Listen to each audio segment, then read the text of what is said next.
déjà sur la voie, on est confronté à des accidents, tout ça. Et maintenant encore faire de l'autostop.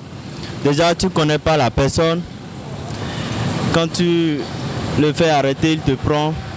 Il peut te faire de quoi il veut, t'amener quelque part, te faire beaucoup de choses. Tu peux aussi perdre ta vie,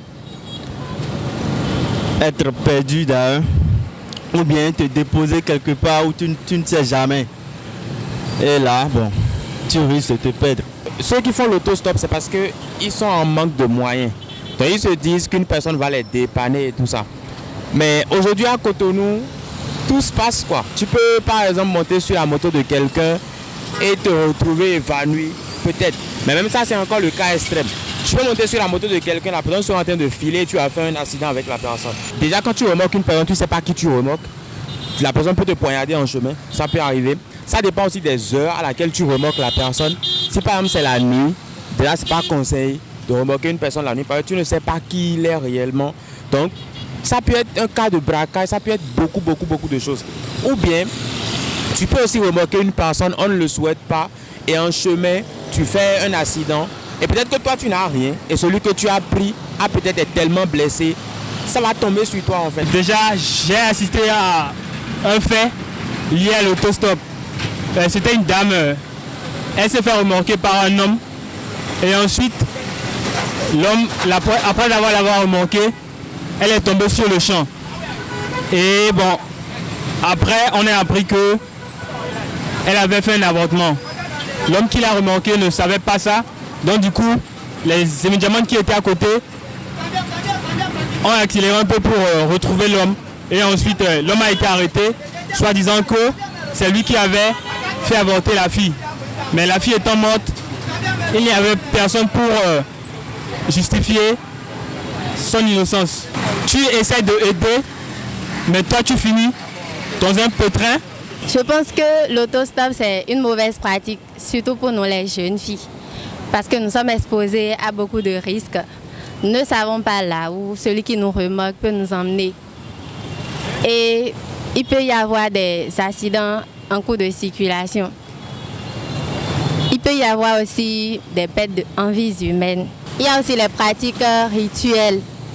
Il y a les ritualistes qui courent en circulation. Nous allons sur nous. Par l'autostop en table, et quand tu soules le nuit, dans ce moment, il n'y a rien là.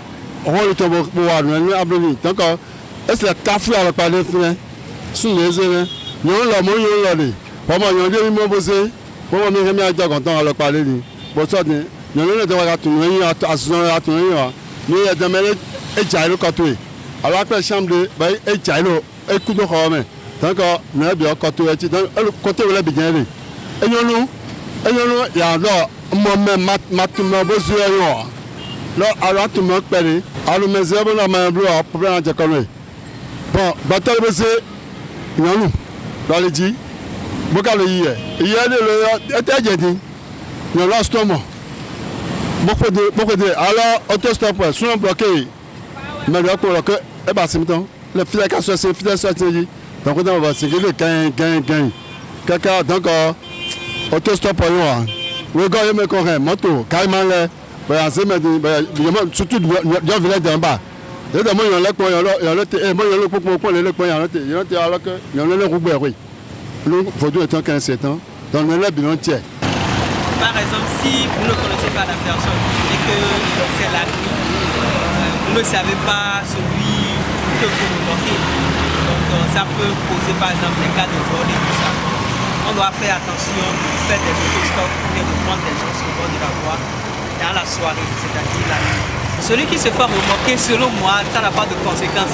À moins que si c'est dans la voiture, là c'est un peu pertinent.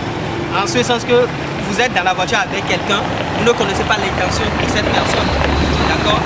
Maintenant, si c'est avec la moto, c'est lui qui conduit. Selon moi, celui qui est derrière n'a pas vraiment de problème. Parce que s'il y a en partant, si jamais il trouve que là où il devait aller, que ce n'est pas l'endroit, il peut crier ou soit sauter. Mais en voiture, c'est un peu plus problématique.